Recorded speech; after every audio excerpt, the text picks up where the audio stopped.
petang semua, nama saya Manuel Kenari, matriks nombor 72211. Hari ini saya akan membincangkan tentang jenis buli cyber. Yang pertama adalah gangguan berterusan. Gangguan berterusan merupakan sebuah tindakan menghantar mesej yang menyakitkan hati, kasar dan menghina. Ianya seperti memanggil orang gemuk ataupun mencaci, seperti panggil seseorang tu lelaki atau perempuan murahan atau pelacur.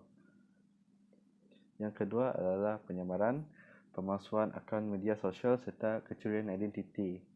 Ianya boleh dikategorikan dua, iaitu ada antara tindakan menggodam ataupun menggunakan profil orang lain. Tindakan menggodam, kedua-duanya berfungsi untuk menghantar, menyebar ataupun menyiarkan bahan atau maklumat yang tidak bermoral seperti unsur lucah, ganas dan tidak bertanggungjawab dengan tujuan untuk memalukan bangsa. Yang ketiga adalah pemalsuan maklumat fakta, foto atau video. Tindakan memalsukan serta menyebarkan maklumat palsu tersebut bagi tujuan untuk menjatuhkan seseorang. Ini termaksud berkongsi foto seseorang untuk tujuan menghina, menyebar kabar angin palsu dan juga gosip yang tidak benar. Selamat sejahtera saya ucapkan kepada Puan Natasha Julai. Nama saya Michelle kembali anak Michael. Pada hari ini saya akan membincangkan jenis-jenis buli cyber. Apakah itu maksud buli cyber? Buli cyber adalah perbuatan mengancam, memalukan atau menakutkan seseorang melalui medium elektronik seperti mesej, teks, email, laman web sosial, telefon bimbit atau permainan internet. Terdapat tiga jenis buli cyber. Yang pertama ialah memuat naik gambar atau komen yang tidak senonoh atau berunsur fitnah. Yang kedua, sexting. Definisi sexting di sini adalah bermaksud menghantar gambar, video atau mesej yang berunsur seksual. Yang ketiga adalah memulakan individu daripada sesuatu kumpulan internet dengan sengaja.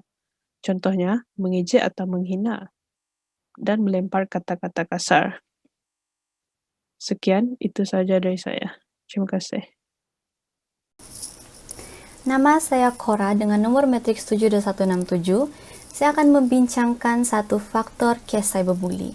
Faktor yang akan saya ketengahkan ialah kurang pengetahuan dan juga penerapan nilai-nilai agama di dalam diri seseorang. Setiap agama sememangnya telah mengajar dan juga mendorong umatnya untuk melakukan kebaikan.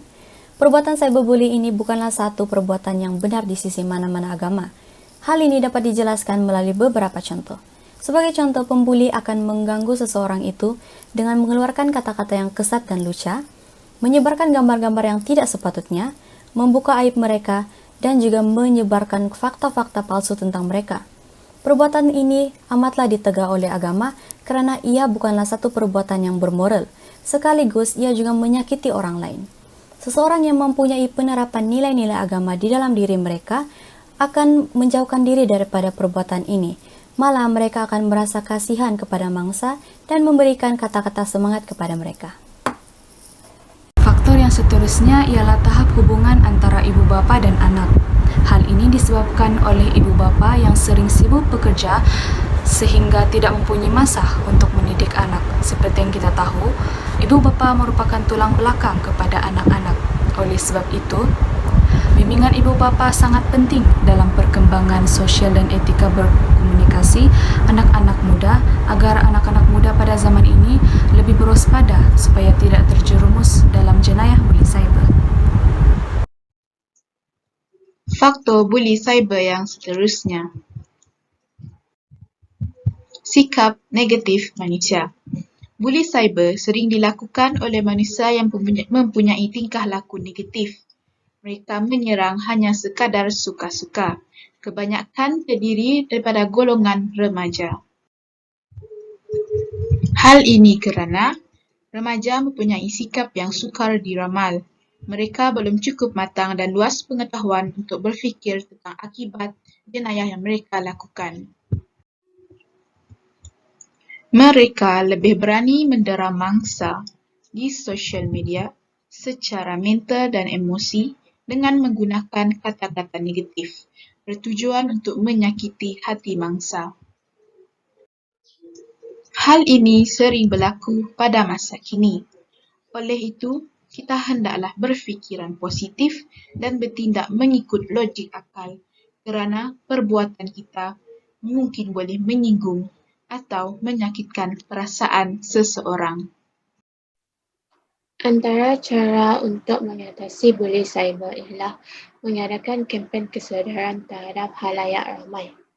Dengan ini, masyarakat pelbagai peringkat umur akan lebih mengetahui tentang buli cyber dan menyedari bahawa buli cyber akan membawa lebih keburukan daripada kebaikan.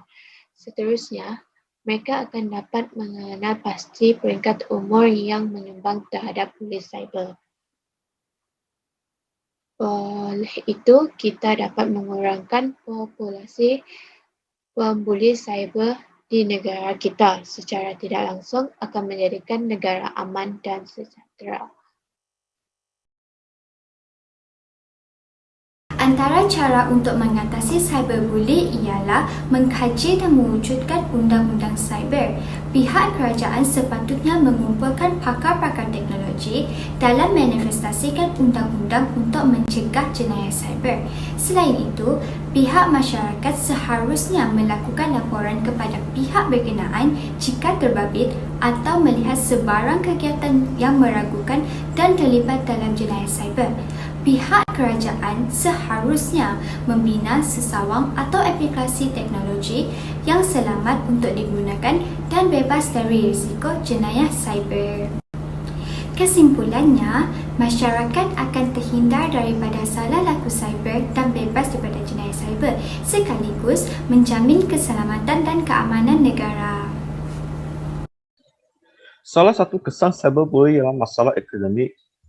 Satu kerja yang dilakukan oleh Cyber Security Malaysia dan Kementerian Pelajar Malaysia mendapati bahawa pada tahun 2013 mendapati 13% responden daripada 9,651 pelajar daripada 459 sekolah rendah dan menengah di seluruh Malaysia mengaku sedang menjadi mangsa buli cyber, manakala 26% responden pernah mengalami situasi buli cyber.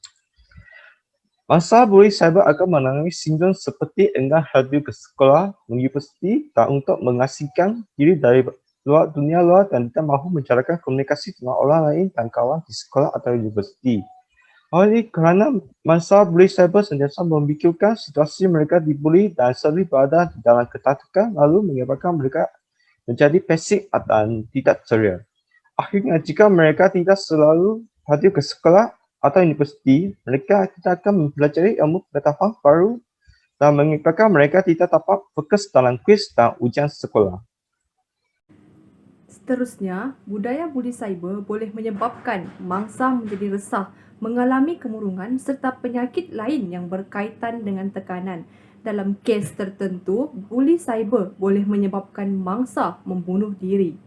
Buli cyber adalah salah di sisi undang-undang. Hal ini terbukti dalam Keratan Akhbar Berita Harian pada 2 Januari 2018 di mana akibat ancaman buli cyber yang semakin serius sehingga menyebabkan mereka sanggup untuk membunuh diri. Jelaslah bahawa buli cyber mampu meninggalkan kesan yang lebih serius berbanding kecederaan fizikal. Hello, nama saya Zakaria Gali, nombor matrik 72029. Saya akan menjelaskan tentang kesan cyberbully iaitu kurang keyakinan diri. Mangsa akan merasa lebih rendah diri dan tidak berani bergaul dengan orang lain. Mereka akan lebih suka menyimpan perasaan. Mereka akan bersendirian dan kurang menceritakan masalah mereka kepada orang lain. Selain itu, mangsa buli akan merasa takut untuk menyatakan pendapat mereka kerana mereka akan diejek serta mereka merasakan pendapat mereka tidak penting. Selain itu, mangsa buli akan tidak berani menyuarakan pendapat mereka di media sosial. Ini kerana mereka akan dikecam oleh netizen atau teman-teman mereka di dunia sosial. Mereka merasakan pendapat mereka tidak penting dan apabila mereka membuat posting, ada saja yang akan mengecam mereka